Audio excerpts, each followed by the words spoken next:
قال الله تبارك وتعالى في كلامه المجيد: فأعوذ بالله السميع العليم من الشيطان الرجيم من همزه ونفخه ونفسه. يا أيها الذين آمنوا اتقوا الله حق تقاته ولا تموتن إلا وأنتم مسلمون. يا أيها الناس اتقوا ربكم الذي خلقكم من نفس واحدة وخلق منها زوجها وبث منهما رجالا كثيرا ونساء واتقوا الله الذي تساءلون به والأرحام إن الله كان عليكم رقيبا. يا أيها الذين آمنوا اتقوا الله وقولوا قولا سديدا يصلح لكم أعمالكم ويغفر لكم ذنوبكم ومن يطع الله ورسوله فقد فاز فوزا عظيما. رب اشرح لي صدري ويسر لي أمري واحلل عقدة من لساني يفقهوا قولي. اللهم انفعنا بما علمتنا وعلمنا ما ينفعنا وزدنا علما. وقال تعالى في مقام آخر: إن عدة الشهور عند الله 12 شهرا في كتاب الله يوم خلق السماوات والأرض منها 4 حرم ذلك الدين القيم فلا تظلموا فيهن أنفسكم وقاتلوا المشركين كافة كما يقاتلونكم كافة واعلموا أن الله مع المتقين. وقال تعالى في مقام آخر: الذين آمنوا وهاجروا وجاهدوا في سبيل الله بأموالهم وأنفسهم أعظم درجة عند الله. ماہ ذوالحجہ جو اختتام کے قریب ہے اور ماہ محرم جس کی ابتدا ہونے کو ہے،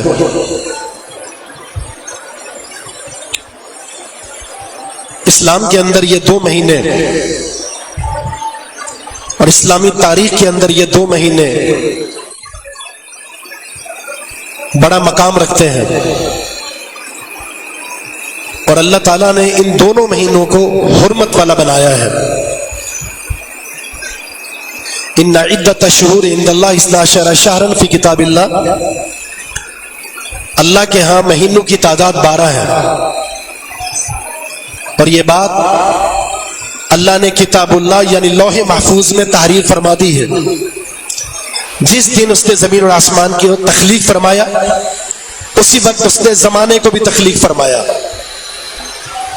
4 مہینے حرمت والے ہیں، اور فرمایا کہ ان حرمت والے مہینوں میں اپنی جانوں پر ظلم نہ کرنا. ذوالقعدہ، ذوالحج، محرم اور رجب یہ حرمت والے مہینے ہیں. حرمت والے مہینوں کا معنی یہ ہوتا ہے اس کا احترام. ویسے تو ہر مہینے کا، ہر دن کا احترام ہونا چاہیے، وہ اللہ کی تخلیق ہے، اللہ کی مخلوق ہے. انہیں برا بھلا کہنا، زمانے کو گالی دینا، لا تسب الدہر، زمانے کو برا بھلا مت کہو. ہر گھڑی میں اللہ کی معصیت حرام ہے، اللہ کی نافرمانی حرام ہے، اور اس کی اطاعت واجب ہے. لیکن جب یہ 4 حرمت والے مہینوں میں سے کوئی مہینہ ہو تو اس مہینوں میں 2 چیزوں کی اہمیت بڑھ جاتی ہے. ایک اللہ کی بندگی اور اطاعت، اس کی اہمیت بڑھ جاتی ہے، اور پھر اللہ کی نافرمانی اور اس کی معصیت، اس کا ارتکاب اللہ کے ہاں بہت بڑا جرم بن جاتا ہے. ماہ ذوالحجہ اسلامی تاریخ کے اندر اور اسلام کے اندر اس کی عظمت، اس کی شان کسی پر مخفی نہیں ہے. ایک تو اس وجہ سے کہ اس مہینے کی خصوصیت یہ ہے کہ یہ مہینہ حرمت والا ہے. اور دوسرا مسلمان اس مہینے میں اسلام کا ایک سنہری باب حج بیت اللہ اس فریضے کو ادا کرتے ہیں. بہت سارے مسلمانوں کو اللہ نے اس سال توفیق دی فریضے کی ادائیگی کی. اللہ ان سے فریضے کو قبول کرے, اور جو مسلمان خواہش مند ہیں اللہ تعالیٰ اس فریضے کی ادائیگی کے لیے انہیں تیاری کرنے کی توفیق عطا فرمائے. مسلمان قربانی کرتے ہیں, اللہ تعالیٰ سے توحید کا جو عزم کر رکھا ہے اس کی عملی تطبیق دیتے ہیں. اور اس کے بعد تیسری اور اہم چیز اس مہینے کے تعلق سے جو اسلامی تاریخ کے اعتبار سے ہے وہ ہے واقعہ ہجرت.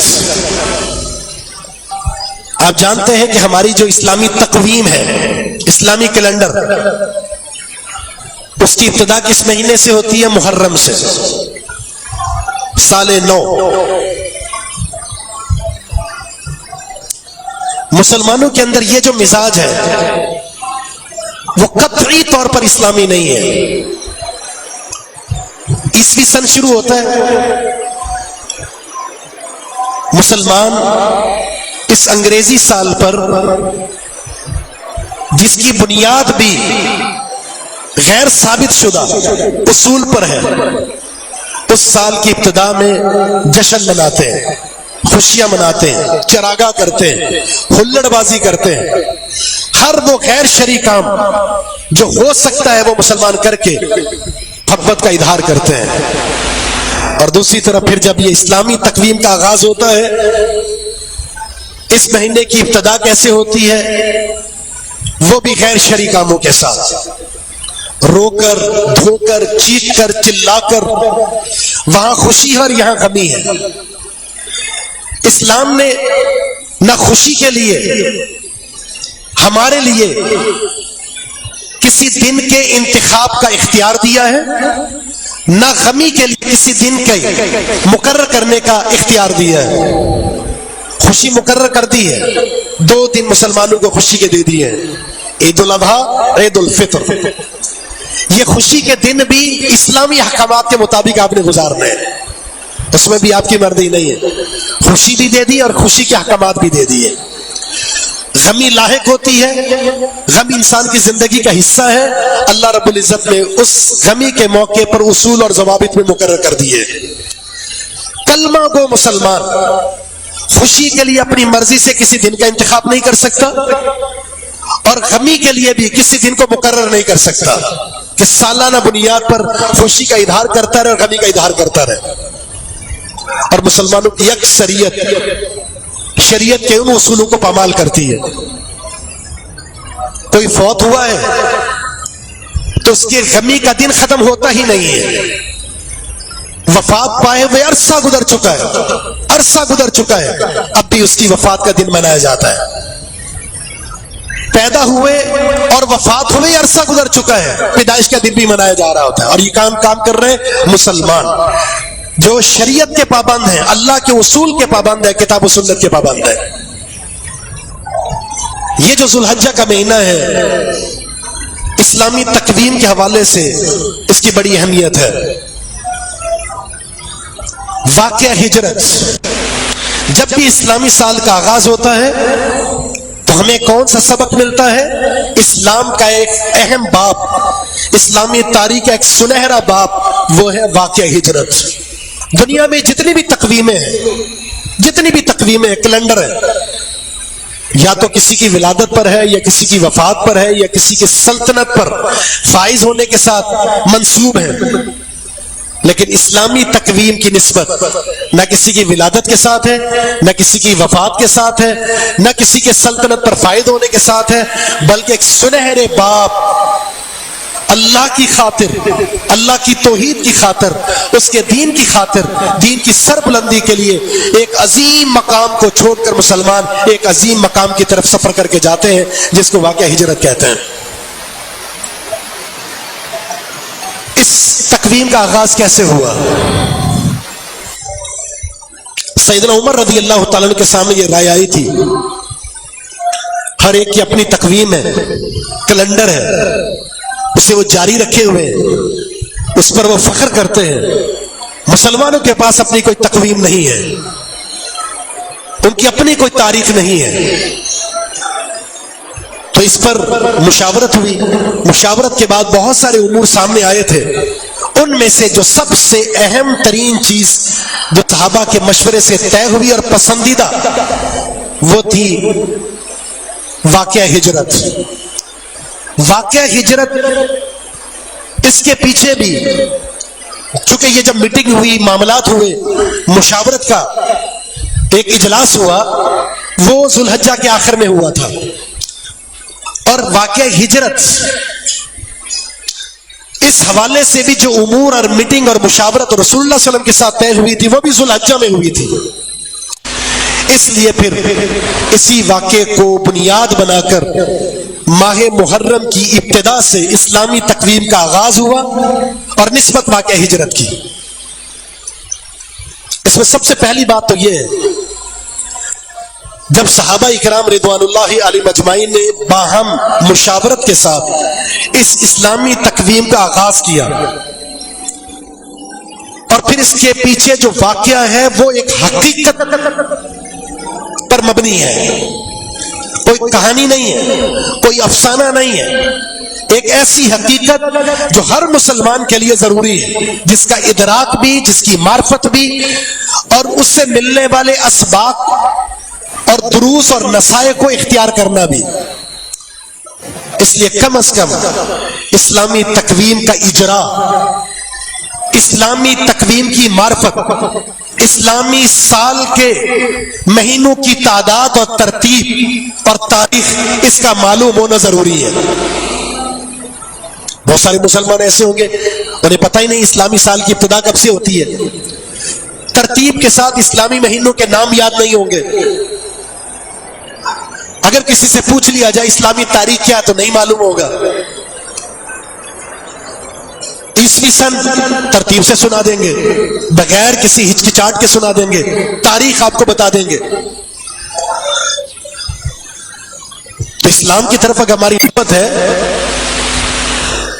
تو اسلام کی اس نسبت سے ہر وہ چیز جو اسلامی ہے، جس کا اسلامی ہونا معروف ہے، مشہور ہے، اس کی معرفت تو ضروری ہے نا ہمیں، اپنے بچوں کو، اپنے گھر والوں کو، اور جہاں جہاں ہمارا دائرہ کار ہے کم از کم وہاں پر اسلامی تاریخ کا اجرا یا اس کی معرفت، اس کے بارے میں جاننا، اتنی معلومات تو ہمیں ہونی چاہیے۔ اپنے دائرہ کار میں تو اس کا اجرا کر سکتے ہیں، لیکن نہیں۔ بعض مساجد اور مدارس ایسے تھے جہاں وظائف کا جو اصول تھا وہ اسلامی تاریخ کے ساتھ تھا، اور اس پر بڑا فخر ہوتا تھا، اور فخر ہونا چاہیے۔ کم از کم اپنے دائرہ کار میں تو اسلامی تاریخ کا اجرا کر رہے ہیں، لیکن آہستہ آہستہ اس کو بھی ختم کر دیا جی۔ شاذ و نادر ہے کہیں پر جو اسلامی تاریخ اور اس کے تقویم کا اجرا اسلامی نسبت کے اعتبار سے بڑے فخر کے ساتھ اسے قبول کیا جا رہا ہو یا اس پر عمل کیا جا رہا ہو۔ تو ایک تو یہ ایک اہم سبق ہے۔ دوسرا، واقعہ ہجرت بڑے اختصار کے ساتھ اور اس میں ملنے والے دروس۔ آپ جانتے ہیں کہ مکی دور میں جب رسول اللہ صلی اللہ علیہ وسلم نے نبوت کا اعلان کیا، آپ کی نبوت کے ٹوٹل 23 سال تھے۔ نبوت سے پہلے جو 40 سال تھے وہ آپ نے گزارے، اور وہ قوم رسول اللہ صلی اللہ علیہ وسلم کی امانت اور صداقت کی معترف تھی، اور یہ امین اور صادق کا لقب معاملات کو دیکھ کر دیا گیا تھا، معاملات کو۔ اور آج کا ایک مسلمان معاملات میں امین اور صادق نہیں ہے۔ ویسے آپ کو بڑا اخلاق والا نظر آئے گا، میٹھی زبان ہوگی، لیکن جب اس کے ساتھ معاملات کرتے ہیں، آپ ڈیل کرتے ہیں کسی چیز میں، اس وقت آپ کو اندازہ ہوتا ہے یہ منہ کا تو میٹھا تھا، اخلاق کا بہت میٹھا ہے، لیکن معاملات میں صفر ہے۔ یہ بہت بڑی بات ہوتی ہے معاملات کو اختیار کرتے ہوئے۔ امور تجارت ہے، امور خانہ ہے، لین دین کے معاملات ہیں، اس میں آپ 100% امین اور صادق ہو، یہ آپ کے اعلیٰ اخلاق کی دلیل ہے۔ اور یہ لقب کس کا ہونا چاہیے تھا؟ امین اور صادق، مسلمانوں کا۔ کیوں؟ اس لیے کہ مسلمانوں کے لیڈر امام اعظم قائد محمد الرسول اللہ صلی اللہ علیہ وسلم کو کفار مکہ نے امین اور صادق کا لقب معاملات میں دیا تھا۔ آپ تجارت کرتے تھے، امانت کا معاملہ لین دین کرتے تھے، کاروبار کرتے تھے، وعدے کیا کرتے تھے، اور ان تمام معاملات میں امین اور صادق آپ کو پایا۔ اور آج ایک مسلمان اپنی زبان سے کیا کہتا ہے؟ کافر تو بڑے سچے ہیں، امانت دار ہیں، دھوکے باز نہیں ہے، فلاں ملک کی مثال دی جاتی ہے، فلاں ملک کی مثال دی جاتی ہے، اور مسلمان اپنے بارے میں کہہ رہا ہوتا ہے مسلمان سارے دھوکے باز ہیں، جھوٹے، وعدہ خلاف ورزی کرتے ہیں، بددیانتی کرتے ہیں، غداری کرتے ہیں۔ کون کہہ رہا ہے؟ ایک مسلمان۔ کس کے بارے میں؟ مسلمانوں کے بارے میں۔ افسوس کا مقام ہے یہ۔ تو جب آپ نے نبوت کا اعلان کیا، ان 13 سالوں میں آپ کی دعوت کا بنیادی نقطہ کیا تھا؟ عقیدہ توحید۔ نہ آپ نے نماز کا حکم دیا، نہ آپ نے زکوٰۃ کا حکم دیا، نہ آپ نے روزے کا حکم دیا، نہ حج کا حکم دیا، نہ آپ نے جہاد کا حکم دیا۔ کس چیز کا حکم دیا؟ قولوا لا الہ الا اللہ تفلحوا۔ اے لوگوں، جتنے بھی معبودان باطل ہیں سب کو چھوڑ کر ایک اللہ کی عبادت کر لو۔ بس اس دعوت کا آغاز ہونا تھا، اور مخالفت کا آغاز ہوا، اور مخالفت کی ابتدا بھی رسول اللہ صلی اللہ علیہ وسلم کے اپنے ہی خاندان سے ہوئی۔ اپنوں نے مخالفت کی، اور مسلمانوں پر ظلم و ستم شروع ہوا۔ اس ظلم و ستم کی جو تاریخ ہے وہ بڑی ہی تابناک ہے، دل خراش ہے، اذیت ناک ہے۔ اسی وجہ سے رسول اللہ صلی اللہ علیہ وسلم نے مسلمانوں کو حکم دیا کہ حبشہ کی طرف ہجرت کر جاؤ۔ ابھی نبوت کا صرف 5واں سال تھا، ظلم کی داستانیں رقم ہو رہی تھی، تو 12 مرد اور 4 خواتین اس ظلم کو برداشت نہ کر سکے، نتیجتاً اس مکہ جیسی مقدس سرزمین کو، دین کو بچانے کے لیے سب کچھ قربان کر دیا اور حبشہ کی طرف چلے گئے۔ وہاں جانے کے کچھ عرصے بعد پتا چلا مسلمان مکہ میں فاتح بن گئے ہیں، غلبہ حاصل ہو چکا ہے، اور مسلمانوں اذیت سے آزاد ہو گئے ہیں۔ تو واپس ان باتوں کو سن کر واپس کچھ لوگ مکہ پہنچ گئے۔ یہاں پہنچنے کے بعد پتا چلا کہ معاملہ تو بالکل ویسے ہی ہے جیسے ویسے تھا، یہ تو جھوٹی خبر تھی۔ تو پھر یہاں سے کچھ اور لوگ 70 یا 80 کے قریب لوگ دوبارہ یہاں سے نکلے اور ہجرت کر کے حبشہ پہنچے۔ یہ 2 ہجرتیں ہوئی، اور تیسری ہجرت مکی دور میں رسول اللہ صلی اللہ علیہ وسلم کی نبوت کا 13واں سال تھا، اس میں طے ہوئی۔ اس کے پیچھے بھی واقعہ یہ ہوا، نبوت کا 11واں سال تھا، 6 لوگ مدینہ سے رسول اللہ صلی اللہ علیہ وسلم کے پاس آئے حج کرنے کے لیے۔ حج میں رسول اللہ صلی اللہ علیہ وسلم سے خفیہ ملاقات کی، بیعت کی، مسلمان ہوئے اور واپس چلے گئے۔ نبوت کا 12واں سال تھا، پھر 12 لوگ آئے، حج کیا، مینا کی وادی میں گھاٹی میں چھپ کر رسول اللہ صلی اللہ علیہ وسلم سے ملاقات کی اور آپ کے ہاتھ پر بیعت کی۔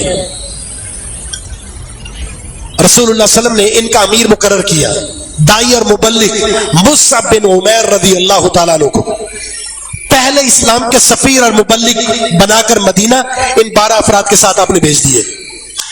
اب یہ ہجرت کے لیے مدینہ کی سرزمین سازگار بن رہی ہے، اور یہاں ظلم و ستم بڑھتے جا رہے ہیں۔ مصعب بن عمیر نے اسعد بن زرارہ رضی اللہ عنہ کے ساتھ مل کر دعوت کا آغاز کیا۔ صرف 1 سال گزرا، مدینہ کا کوئی گھر ایسا نہیں تھا جہاں اسلام کی دعوت نہ پہنچی ہو اور جہاں کوئی ایک مسلمان نہ ہوا ہو۔ اور ان کا سب سے بڑا کارنامہ سعد بن معاذ رضی اللہ تعالیٰ عنہ اور اسید بن حضیر رضی اللہ تعالیٰ عنہ کا اپنے قبیلے سمیت مسلمان ہونا ہے۔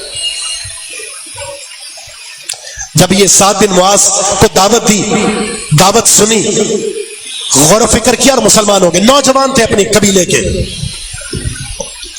مسلمان ہو گئے، قوم کو پتہ چلا، سعد بن معاذ مسلمان ہو گئے، سعد بن معاذ نے اپنی قوم کا بائیکاٹ کر دیا.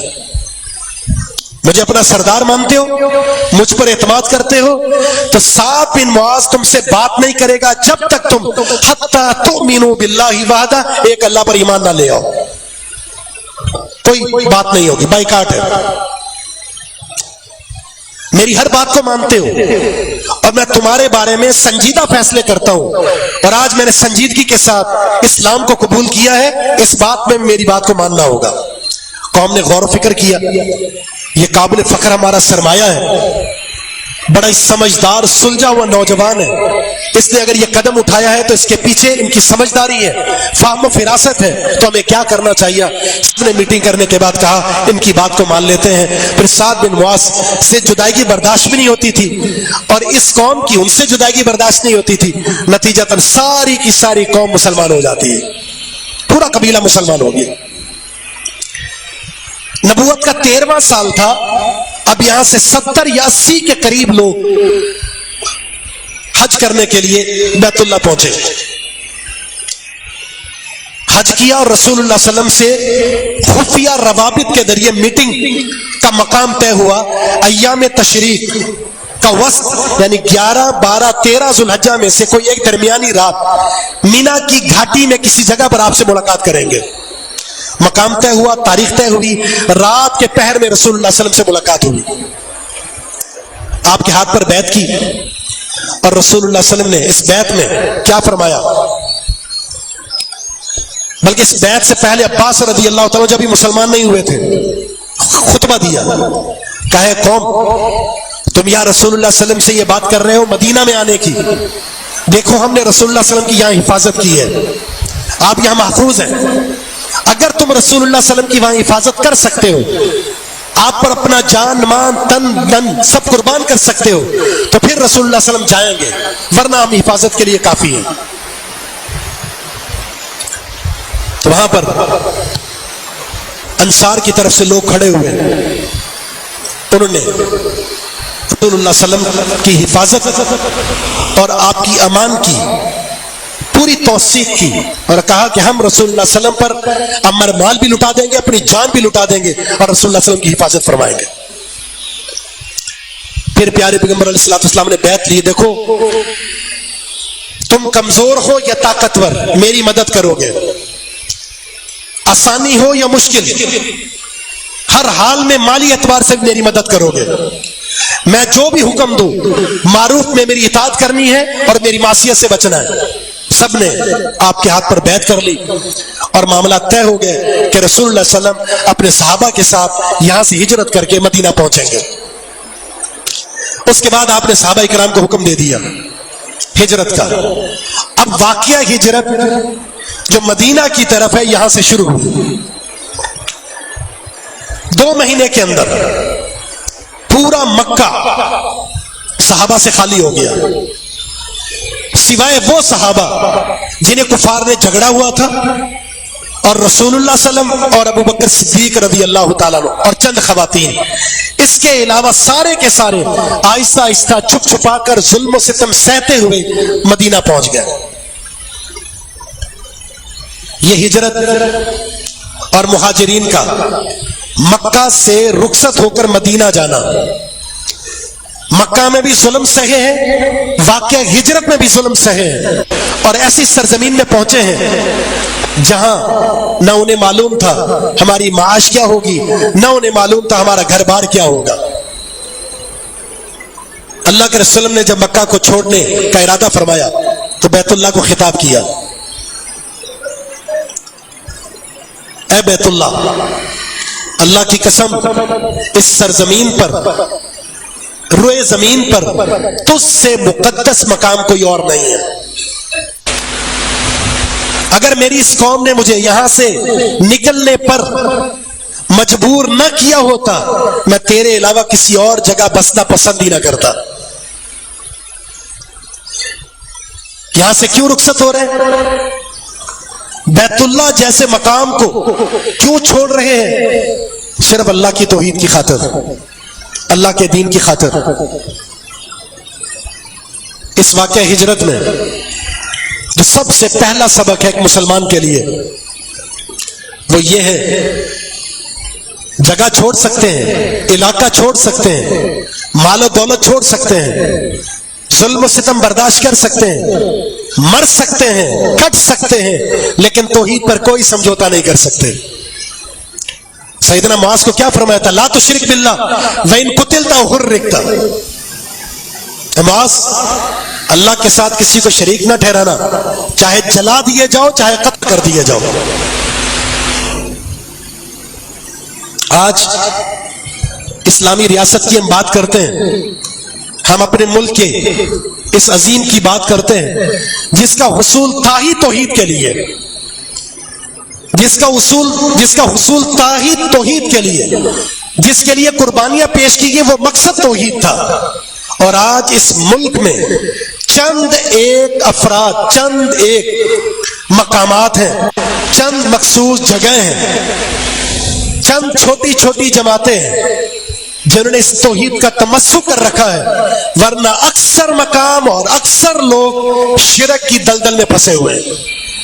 ہے کوئی شہر ایسا جہاں شرک کا اڈا نہ ہو، جہاں شرک کے اڈے کی سرپرستی نہ ہوتی ہو، جہاں کھلم کھلا شرک نہ ہوتا ہو، جہاں کھلم کھلا اللہ کی توحید کے ساتھ بغاوت نہ ہوتی ہو؟ بلکہ جس ملک کے حکمران، سیاستدان، ذمہ داران شرک کرتے ہوں وہ اس ملک میں توحید کی آبیاری کیسے کر سکتے ہیں؟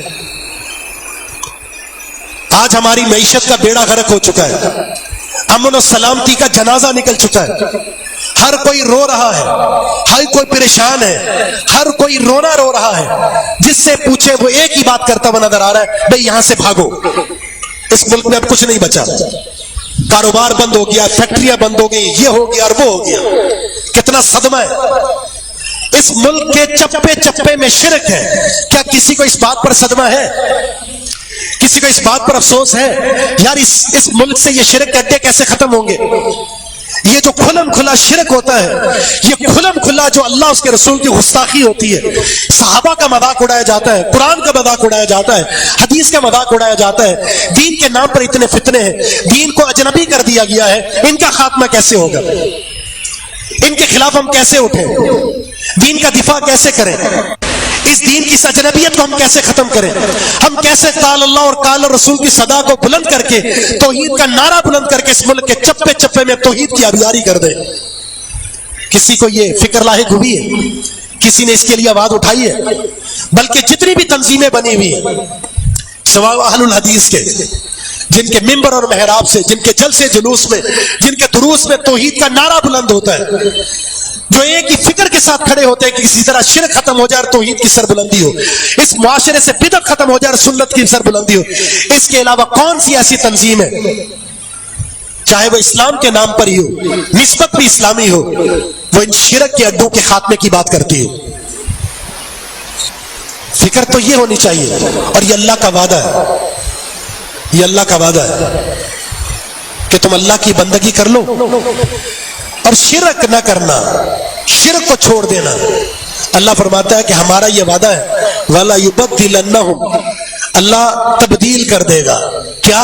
ان کے خوف کو امن میں۔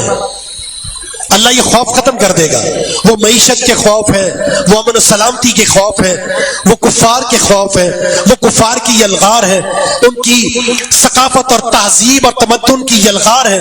اللہ یہ سارے خوف ختم کر دے گا، تمہیں امن و سلامتی سے نوازے گا، جس طرح اللہ تعالیٰ نے سورہ قریش میں کیا فرمایا؟ فَلْيَعْبُدُوا رَبَّ هَذَا الْبَيْتِ الَّذِي أَطْعَمَهُم مِّن جُوعٍ وَآمَنَهُم مِّن خَوْفٍ۔ اللہ نے خوف سے امن دیا اور بھوک میں روزی دی۔ جس رب نے قریش مکہ کو یہ عطا کر دیا، فرمایا اس رب کی عبادت کرو، اللہ تمہیں بھی خوف سے امن اور اس معیشت کی تنگی سے تمہیں مضبوطی عطا فرما دے گا۔ اس کے لیے کھڑے ہو۔ اور آج ایک مسلمان، دوسرا المیہ واقعہ ہجرت تو یہ بتا رہا ہے دارالکفر کو چھوڑ کر دارالاسلام میں جانا ہے دین کی خاطر، دین کی خاطر۔ اگر آپ صحیح معنوں میں امن اور سلامتی کے ساتھ توحید کو اختیار نہیں کر پا رہے، سنت پر عمل نہیں کر پا رہے، شرعی احکامات پر عمل نہیں کر پا رہے، تو آپ کو اس دارالکفر کو چھوڑ کر دارالاسلام آنا ہے، چاہے وہ مکہ کیوں نہ ہو جو ابھی دارالکفر تھا، دارالاسلام نہیں بنا تھا۔ آپ کو مکہ جیسی سرزمین چھوڑنی پڑے دین کی خاطر تو چھوڑ دو، لیکن توحید کو نہیں چھوڑنا۔ اور آج مسلمان دارالاسلام کو چھوڑ کر دارالکفر جا رہا ہے۔ دین چھوڑنا پڑے چھوڑ دے، لیکن معیشت اس کو ملنی چاہیے، اس کو پیسہ ملنا چاہیے، اس کو سلامتی ملنی چاہیے، اور اولاد کا سکون اسے چاہیے۔ دین برباد ہو جائے، جنازہ نکل جائے، اس کو کوئی پرواہ نہیں، بس اس کو یورپ کا ویزا مل جائے اور وہاں جا کر امن اور سلامتی کے ساتھ بہترین جاب کے ساتھ وہ زندگی گزار لے۔ لائن لگی ہوئی ہے مسلمانوں کی۔ ویسے بات کرتے ہیں فلسطین پر کفار نے ظلم کر دی، سارا مغرب اور یورپ ملا ہوا ہے مسلمان کو ختم کرنے کے لیے، لیکن انہی کی معیشت کو مضبوط کرنے کے لیے، دنیا کے چند سانسوں کو امن دینے کے لیے، چند سانسوں کو امن دینے کے لیے، وہاں نسلوں کے اندر بے دینی کتنی تیزی سے پھیلتی ہے، اس کی بہت ساری مثالیں ہیں، لیکن دارالاسلام کو چھوڑ کر صرف دنیاوی ترقی کے لیے دارالکفر جانا قطعاً اسلام میں اس کی اجازت نہیں ہے۔ رسول اللہ صلی اللہ علیہ وسلم فرماتے ہیں میں ایسے مسلمان سے بری ہوں جو مشرکین کے بیچ میں جا کر اپنے گھر کو بساتا ہے۔ آپ کو دین کی کوئی پرواہ نہیں ہے، آپ کو توحید کی کوئی پرواہ نہیں ہے، اولاد نماز پڑھتی ہے نہیں پڑھتی کوئی پرواہ نہیں ہے، رزق حلال ہے یا حرام ہے کوئی پرواہ نہیں۔ پرواہ کیا ہے؟ یہاں نوکری اچھی نہیں ہے، یہاں معیشت تنگ ہے، لہذا یہاں سے ہم کسی غیر مسلم ملک میں چلے جاتے ہیں، امن و سلوم تو ہوگا، نوکری اچھی ملے گی، کم از کم زندگی اچھے طریقے سے گزار لیں گے۔ اچھے طریقے سے زندگی گزارنے کے بعد کیا ہوگا؟ دو امن کبھی جمع نہیں ہو سکتے، یاد رکھیے، دو امن کبھی جمع نہیں ہو سکتے۔ جو یہاں امن اور سلامتی سے رہے گا، کل قیامت کے دن اس کے لیے امن اور سلامتی نہیں ہوگی۔ دین پر عمل کریں گے، دین پر چلتے رہیں گے، آپ کو خوف ضرور ہوگا، آپ کو مصیبت ضرور آئے گی، آپ کو پریشانی ضرور آئے گی، ورنہ آپ کے ایمان میں جھول ہے۔ حسب الناس ان یترکوا ان یقولوا آمنا وهم لا یفتنون، لوگ کیا سمجھتے ہیں کہ ہم نے ایمان کا دعویٰ کر دیا ہمیں کوئی آزمائش نہیں آئے گی؟ بڑی آزمائش ہے، صبر کرنا ہے۔ صحابہ نے اس سے بڑی بڑی معیشت کی تنگی پر صبر کیا ہے۔ آپ نہیں جانتے یہ قصے کہانیاں کس کے لیے ہیں، سچے واقعات کس کے لیے ہیں۔ یہ کوئی کہانی تو نہیں ہے، افسانہ تو نہیں ہے۔ رسول اللہ صلی اللہ علیہ وسلم کے گھر میں کئی دن تک چولہا نہیں جلتا تھا، پورا پورا دن بھوک اور پیاس سے گزارتے تھے، مسکین کی زندگی گزاری ہے آپ نے۔ سیدنا عمر رضی اللہ تعالیٰ عنہ رسول اللہ صلی اللہ علیہ وسلم کے گھر آتے، اجازت طلب کی۔ رسول اللہ صلی اللہ علیہ وسلم کے جسم اتھب پر قمیص نہیں تھی، چٹائی پر لیٹے ہوئے تھے، آپ اٹھ کر بیٹھے، اس چٹائی کے نشان آپ کی کمر مبارک پر تھے۔ سیدنا عمر کی آنکھوں سے آنسو جاری ہو گئے۔ اللہ کے رسول، آپ تو بادشاہ ہیں، آپ تو سید ہیں، سید ولد آدم ہیں، سید الکونین ہیں، یہ فارس اور روم کی سلطنت، ان کے بادشاہ جو عیش و عشرت کی زندگی گزارتے، اس کے حقدار تو آپ ہیں۔ آپ کے جسم پر قمیص نہیں، چٹائی پر لیٹے ہوئے، کیا مسکینیت اور غربت کی حالت ہے، چٹائی کے نشان آپ کے جسم پر ہے۔ اللہ کے رسول نے فرمایا عمر، اے عمر بڑا افسوس ہے، میں تمہیں بڑا سمجھدار سمجھتا تھا، کیا تم نہیں جانتے ان لہم فی الدنیا ولنا فی الآخرہ، ان کے لیے دنیا میں ہمارے لیے آخرت میں۔ یہ عیش و عشرت کی زندگی نہیں، رزق حلال کے ساتھ تمسک اختیار کریں، یہ گزر بسر معیشت کی تنگی کے ساتھ گزر جائے گا، لیکن اپنی اولاد اور اپنے لیے دین کو خطرے میں نہ ڈالیں۔ یہ اسلام کے نام پر بننے والی ریاست، اس پر دین پر عمل کر سکتے ہیں آزادی کے ساتھ، کسی اور جگہ پر آزادی کے ساتھ آپ دین پر عمل نہیں کر سکتے۔ ان کے قوانین ہیں، ان کے حدود اور قیود ہیں۔ اور پھر مہاجر کون ہے؟ مہاجر، ہمیں ہر شخص کہہ رہا ہوتا ہے میں مہاجر ہوں، میرا پردادا آیا تھا، پردادا آیا تھا، آپ تو نہیں آئے۔ اصل مہاجر من ہاجر ما نہی اللہ عنہ ورسولہ، اللہ کے رسول سے پوچھا گیا تھا افضل ہجرت کون سی ہے، تو آپ نے فرمایا جو اللہ اس کے رسول کی نافرمانی کو چھوڑ دے، یہ سب سے بہترین مہاجر ہے۔ ہم دارالاسلام میں پیدا ہوئے ہیں، یہی مرنا اور جینا ہے. تو اگر ہم نے ہجرت نہیں کی تو کم از کم اس طرح کے مہاجر تو بن جائیں. یا رہنے والے نسبت تو جوڑ لیں, وہ حقیقی مہاجر تھے اور ہم نسبت میں مہاجر یہ تو بن جائیں. اس اسلامی ریاست میں پیدا ہونے والے مسلمان گھرانے میں پیدا ہونے والے مسلمان پیدا ہونے والے کم از کم اللہ اس کے رسول کی نافرمانی کو چھوڑ کر تو مہاجر بن جائیں. نہ نماز ہے, نہ روزہ ہے, نہ زکوٰۃ ہے, نہ حج ہے, نہ رزق حلال ہے, نہ امانت ہے, نہ صداقت ہے, نہ پڑوسی کے حقوق ہے, نہ اخلاق ہے, نہ وفاداری ہے, نہ امانت ہے, اور نہ ہی راست بازی ہے. اور کہتے ہیں مسلمان ہیں, عشق رسول ہے, محبت رسول ہے, اہل بیت سے محبت ہے, ہمارے طرز عمل سے اسلام شرماتا ہے.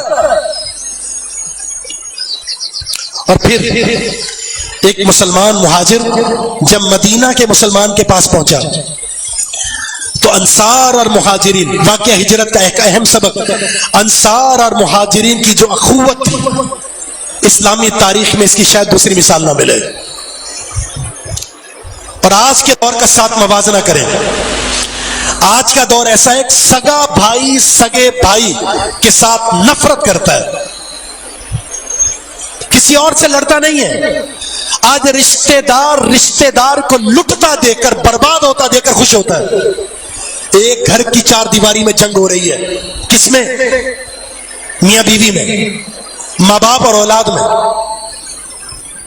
بیوی کی اپنی ساس سے نہیں بنتی, ساس کی بہو سے نہیں بنتی.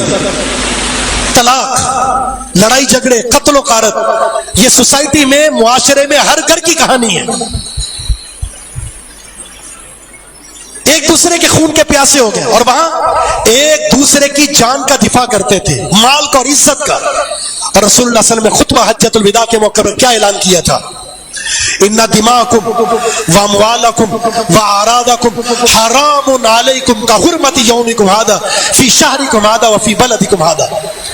جس طرح یہ شہر حرمت والا, یہ مقام حرمت والا, یہ دن حرمت والا, یہ مہینہ حرمت والا. اے مسلمانوں, تمہارا مال بھی ایک دوسرے کے لیے محترم, تمہاری جان بھی ایک دوسرے کے لیے محترم, تمہاری عزت بھی ایک دوسرے کے لیے محترم. ایک مشرک سے, ایک بدعتی سے, ایک کافر سے تو دوستی ہے آپ کی, لیکن اپنے نمازی بھائی, مسلمان بھائی, خون کے بھائی, کلمہ گو مسلمان, اس سے آپ نفرت کرتے ہیں. یہ کون سا اسلام ہے؟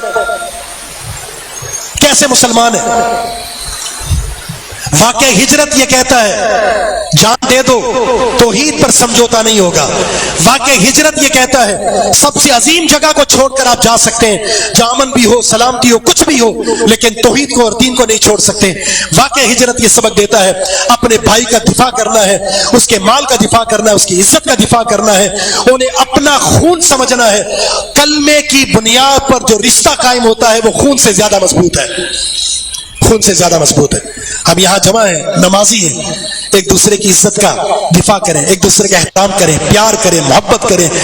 نماز پڑھنے والے بھی جب ایک دوسرے سے نفرت کریں گے, ایک دوسرے سے بغض کریں گے, وہ میرا نہیں وہ تیرا ہے, اس سے میں نہیں محبت تیری بنتی, اس سے تیری نہیں بنتی, مسجد میں داخل ہو کر ایک صف میں کھڑے نہیں ہو سکتے اور کہتے ہیں اللہم افتح لی ابواب رحمتک, اے اللہ رحمت کے دروازے کھول دے. خدا را اس منافقت کو چھوڑیے, اسلام کی پہچان اپنے دل میں بٹھائیے, واقعہ ہجرت کو پڑھیے, اور اس واقعہ ہجرت سے ملنے والے اسباق کو سینے سے لگائیے اور حقیقی مہاجر بننے کی کوشش کیجیے. دوسرا جو واقعہ ہے, بس اشارہ کروں گا وقت کی قلت کی وجہ سے, اس اسلامی تاریخ کا اجرا کرنے والی شخصیت عمر بن خطاب رضی اللہ تعالیٰ عنہ, جن کی شہادت بھی ایک قول کے مطابق 26 ذو الحجہ کو ہوئی اور دوسرے قول کے مطابق 1 محرم کو. اسلامی تاریخ اور تقویم کا اجرا بھی انہوں نے کیا. ذو الحجہ کے آخر میں مشاورت ہوئی اور محرم سے اس کا آغاز ہوا, اور ذو الحجہ کے آخر میں انہیں زخمی کر دیا گیا, آخر میں یا محرم کے شروع میں ان کا مقام شہادت انہیں نصیب ہوا. یہ وہ شخصیت ہیں جو مسلمانوں کے سر کے تاج ہیں, جن کے دل میں ایمان ہے, ان کے دل میں عمر رضی اللہ تعالیٰ عنہ سے محبت ہے. اور یہ وہ شعلہ بھی ہیں جو کفار کے, منافقین کے اور یہودیوں کے سینے میں کھٹکتے ہیں. آپ نے یہ ویڈیو دیکھی ہوگی جو مکہ کی ایک وادی میں سیدنا عمر رضی اللہ تعالیٰ عنہ کا ایک بوٹ طریق عمر بن خطاب، ان سے نفرت کرنے والے ٹولوں نے اس نام کو برداشت نہیں کیا اور اس نام کو چیرنے اور پھاڑنے کی کوشش کی اور اس پر چاقو چلائے۔ یقین جانے جو مسلمان ہے اس کی پہچان یہ کہ اس کے دل میں صحابہ کی محبت ہوگی۔ جو مسلمان ہے ہو ہی نہیں سکتا کہ وہ عمر سے محبت نہ کرے رضی اللہ عنہ۔ آپ نے بڑی واضح حدیث میں بیان فرمایا تھا، اے عمر، انسانوں میں اور شیاطین میں، غالباً جامع ترمذی کی حدیث ہے، انسانوں میں اور جنوں میں جو شیاطین ہوں گے اے عمر وہ تجھ سے نفرت کرتے ہوں گے۔ جس راستے سے عمر تیرا گزر ہوگا اس راستے سے شیاطین بھاگ جاتے ہیں۔